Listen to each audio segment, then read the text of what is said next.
Senior تجزیہ کار منیب فاروق صاحب ہمیں جوائن کر چکے ہیں. سر بہت شکریہ آپ کے وقت کے لیے.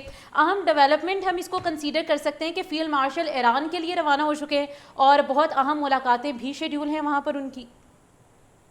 جی، اس کی بہت اہمیت اس لیے ہے کہ فیلڈ مارشل سید عاصم منیر کی توقع یہ کی جا رہی ہے کہ ان کی اہم ملاقاتیں IRGC جو ریولوشنری گارڈ کارپس ہے اس کے سربراہ جنرل ہاشمی سے بھی ہو سکتی ہے اور جنرل واحدی سے بھی ہو سکتی ہے، اور اس کے بعد کا بھی قوی امکان ہے کہ شاید فیلڈ مارشل سید عاصم منیر کی ملاقات ایران کے جو سپریم لیڈر ہیں مجتبیٰ خامنہئی ان کے ساتھ بھی ہو سکتی ہے، کیونکہ یہ ایک بڑے سینسٹیو موڑ پر یہ ساری صورتحال پہنچی ہوئی ہے اور اس میں پاکستان کا کردار بحیثیت واحد ثالث کے اسے دنیا تسلیم کر رہی ہے، مان رہی ہے. لیکن جو اس وقت چیلنج ہے وہ یہ کہ دونوں فریق اپنی اپنی جگہ پر ڈٹے ہوئے ہیں. اگر تو کچھ چیزوں کو ان کو سٹیٹس کو میں رکھنا ہے تب بھی پہلے ایک فریم ورک ایگریمنٹ بنے اور پھر بنیادی معاہدے تک جایا جائے، یا کم از کم آبنائے ہرمز کو جنگ سے پہلی والی صورتحال پر اگر واپس لے جایا جائے اور دونوں فریق دو قدم پیچھے ہٹیں تو پھر مسئلے کا حل اور بھی قریب ہو سکتا ہے. یہ ایک ٹف معاملہ ہے، یہ بڑی ٹف نیگوسیشنز ہیں جو پاکستان کی جانب سے، جس میں بڑا بھرپور کردار پاکستان ادا کر رہا ہے، خاص طور پر فیلڈ مارشل سید عاصم منیر اور وزیر اعظم شہباز شریف ادا کر رہے ہیں. اب دیکھنا یہ ہے کہ یہ چیلنج کس طرح سے ہم اوور کم کریں گے اور اس کا نتیجہ کیا نکلے گا. لیکن اس دورے کی اہمیت اس لیے بہت زیادہ ہے کہ پوری دنیا کا میڈیا اور پوری دنیا کے جو سربراہان مملکت ہیں وہ نظریں لگائے بیٹھے ہیں، نظریں جمائے بیٹھے ہیں کہ اس تنازع کی وجہ سے، اس قضیے کی وجہ سے گلوبل اکانومی ہٹ ہو رہی ہے اور بہت امپیکٹ ہو رہی ہے. لہٰذا اس وقت ضرورت اس بات کی ہے کہ اس مسئلے کو فار گڈ حل کیا جائے اور فیلڈ مارشل سید عاصم منیر کا یہ دورہ شاید ڈیسائسو ثابت ہو ان آل پروبیبلٹی، اور شاید ایک براڈر ایگریمنٹ تک پہنچنے کے لیے فرسٹ ایگریمنٹ کے اوپر دونوں فریق دستخط کرنے میں کامیاب ہو جائے. اچھا منیب صاحب، اس حوالے سے محسن نقوی بھی ایران کے دورے پر تھے، اب اس حوالے سے فیلڈ مارشل سید عاصم منیر بھی ایران کے دورے پر ہیں، مارکو روبیو نے بھی ابھی پریس کانفرنس کی.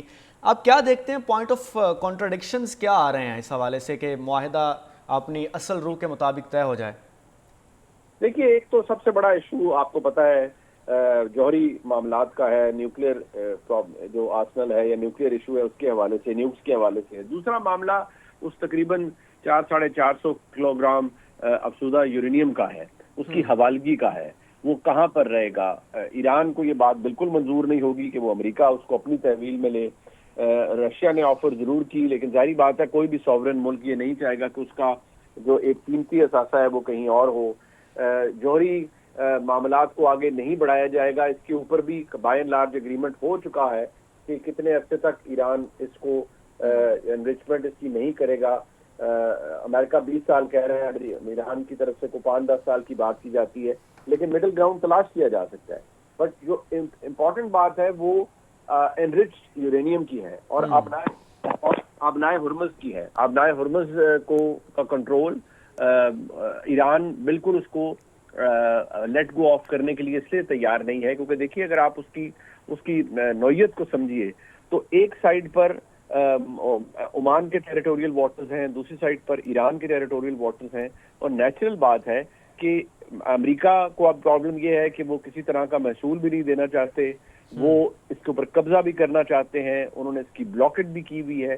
لیکن آبنائے ہرمز اسٹریٹجکلی امپورٹنٹ ہے ایران کے لیے اور ایران اس سے دستبردار نہیں ہو سکتا، جبکہ امریکہ یہ چاہتا ہے کہ ایران اس سے دستبردار ہو اور وہ ایک فری فلو ہو سب کے لیے تاکہ وہاں سے جو کنٹینرز ہیں اور ویسلز ہیں یہ موو کر سکیں.